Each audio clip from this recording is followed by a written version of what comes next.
from where we have left. So first we will do the revision. Revision में हम ये करेंगे कि हमने कल क्या पढ़ा था कि ह्यूमन एज अ रिसोर्स कैसे यूज कर सकते हैं, ह्यूमन को हम रिसोर्स कैसे बना सकते हैं। ह्यूमन को हम रिसोर्स तीन चीज़ों से बना सकते हैं। जब हम ह्यूमन के ऊपर इन्वेस्ट करते हैं कैपिटल, जब हम किसी भी पर्सन के ऊपर पैसे खर्चा करते हैं, कैपिटल लगाते हैं, then that person becomes a resource. ठीक है, अब उसके ऊपर पैसा खर्चा करना ये नहीं कि बस ऐसे ही पैसा खर्चा करना है, किस चीज़ पे खर्च करना है, उसकी एजुकेशन पे, एक अच्छी एजुकेशन पे, उसको एक अच्छी स्किल या ट्रेनिंग देते हैं और उसके हेल्थ केयर पे। तो जब हम इन तीनों चीज़ों पर ह्यूमन के ऊपर इन्वेस्ट करते हैं तो जो ह्यूमन लाइबिलिटी है, जो ह्यूमन बोझ है, वो क्या बन जाता है, असेट बन जाता है। जब वो असेट बनकर that person becomes the capital for your nation.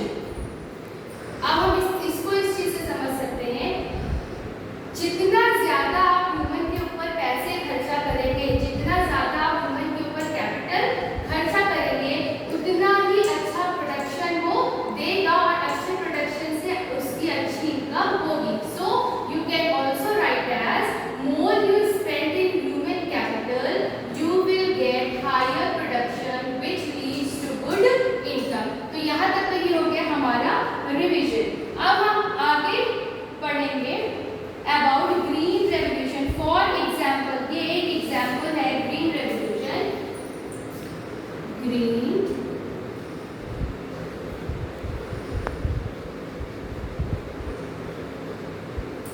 What is green revolution? Using HYV seeds.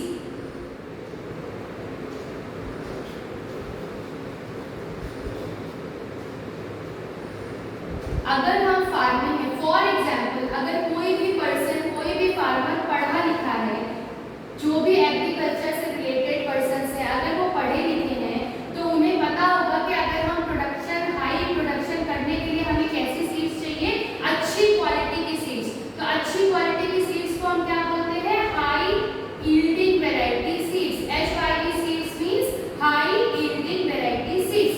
तो जब हम हाई यील्डिंग वैरायटी सीड्स का यूज करते हैं तो हमारा प्रोडक्शन क्या हो जाता है, प्रोडक्शन क्या हो जाएगा, जस्ट डबल हो जाएगा।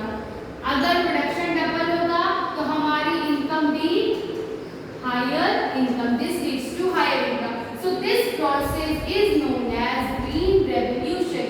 जब हम फार्मिंग में, और फार्मिंग में वही लोग सीड्स, अच्छे सीड्स यूज कर सकते हैं जिनको HYV सीड्स की नॉलेज हो।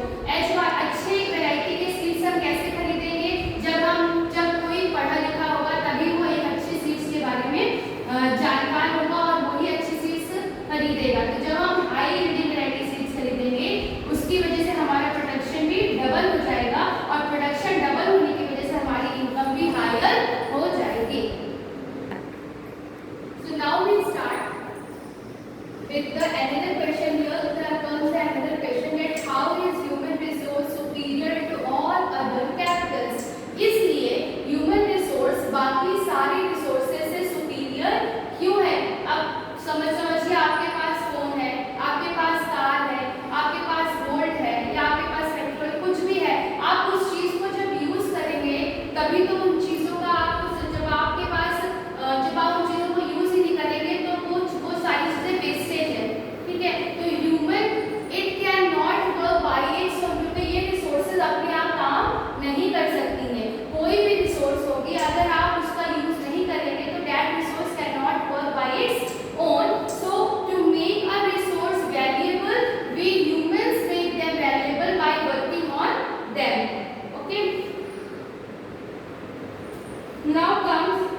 होगी तो हमारी इकोनॉमी भी अच्छी होगी।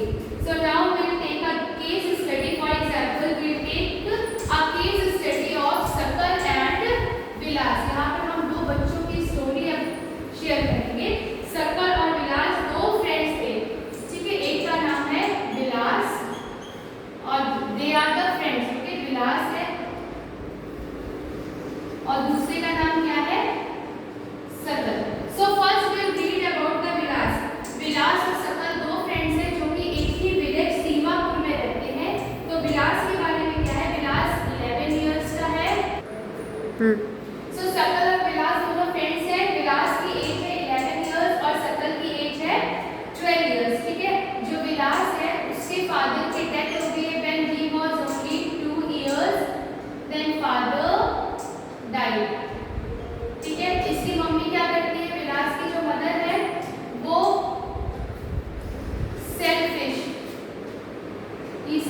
She sales fish. जो लोकल मार्केट है उसमें फिश सेल करती है। विलास उसने अपनी मम्मी की हेल्प करता था।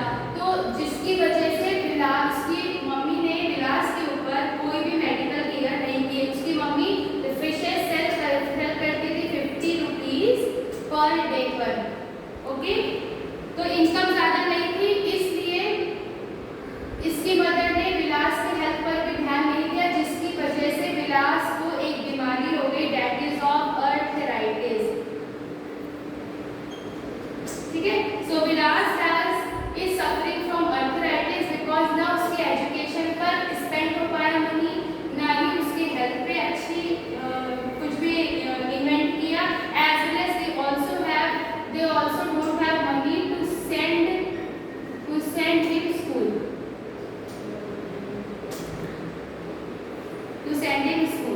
ठीक है।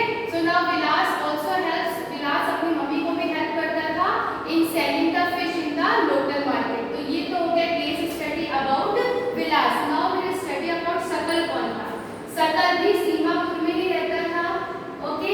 सकल विलास का फ्रेंड था जो कि 11 इयर्स का था। सकल की मम्मी का नाम था शीला एंड फादर का नाम था, नाउ शीला सकल की मम्मी का नाम है और छोटा सकल के फादर का नाम है। शीला क्या करती है, शीला डोमेस्टिक कोर्स करती है। Domestic course means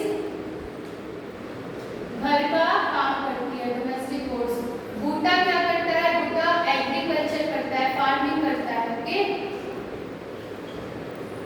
now Sheila और बूटा सकल के पेरेंट्स है। शीला हेल्प करती है घर में, डोमेस्टिक कोर्स करती है, और सकल शीला को हेल्प करता है डोमेस्टिक कोर्स यानी कि घर के कामकाज में। इसके साथ सकल के दो भाई बहन भी हैं, ठीक है। They are Jeetu and Seetu, Jeetu and Situ.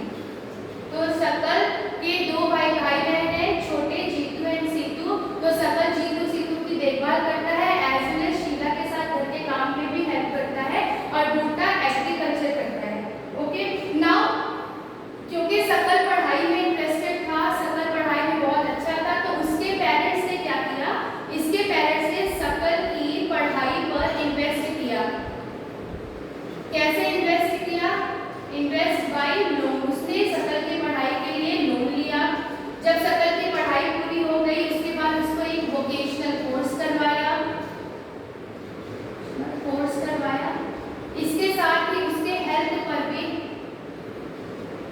उसके पेरेंट्स ने उसके हेल्थ पर भी इन्वेस्ट किया, जिसकी वजह से जब सकल की पढ़ाई पूरी हो गई, उसका वोकेशनल कोर्स पूरा हो गया, तो सकल को एक कंपनी में गुड जॉब मिली, ठीक है। एक कंपनी में जॉब मिली। कंपनी में जॉब मिलने के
one thing what I want to say is कि सकल ने जो सॉफ्टवेयर बनाया तो सिर्फ सकल को ही उससे फायदा नहीं हुआ, जो सॉफ्टवेयर उसने बनाया उससे उसने पूरी सोसाइटी को, पूरे कंट्री को उस सॉफ्टवेयर से हेल्प मिली। But if you will compare यहाँ पर अनएजुकेटेड वन में क्या हुआ, विलास की जब मम्मी की डेथ हुई तो विलास भी वही 50 रुपीज पर डे पर अभी क्या कर रहा है Vilas, he is also selling fish. So here I want to say कि अगर हम किसी के भी पढ़ाई के ऊपर इन्वेस्टमेंट करते हैं तो हमारे हमें ही बेनिफिट नहीं मिलता है, we are not only benefited but the whole society, the whole country is benefited if we are investing in human capital.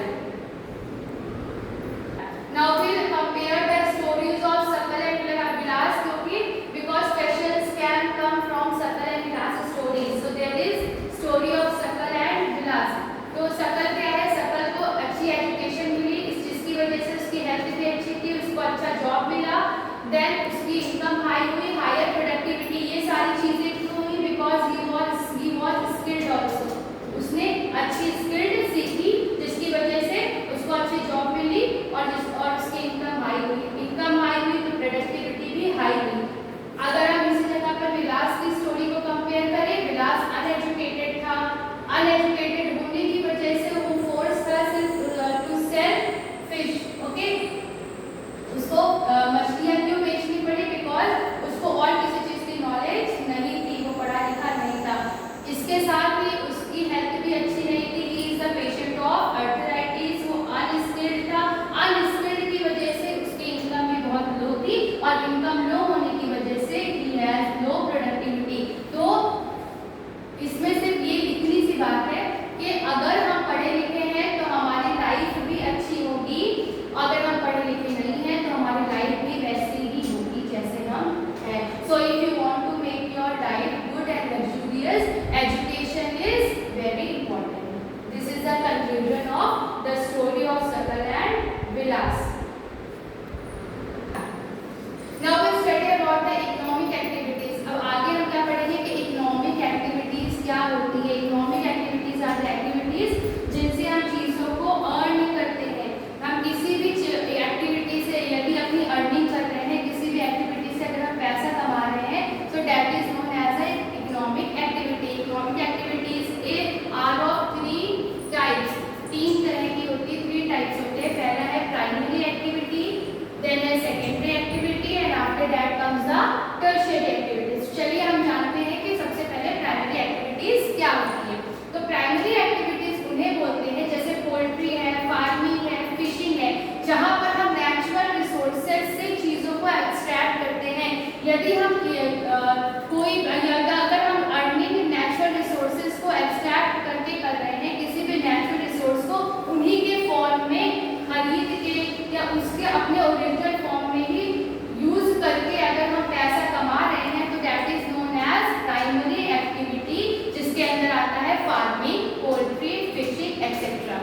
Now will move to secondary activities. अब सेकेंडरी एक्टिविटीज क्या होती है, manufacturing and quarrying. Manufacturing and quarrying means जहां पर natural resources को हम modify करते हैं, जैसे कि प्राइमरी में हमने सिर्फ नेचुरल रिसोर्सेज को पोल्ट्री में या फिशिंग में हमने कुछ मॉडिफाई नहीं किया,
कमेंट बॉक्स में आप कमेंट करिएगा। Please like share and subscribe my channel.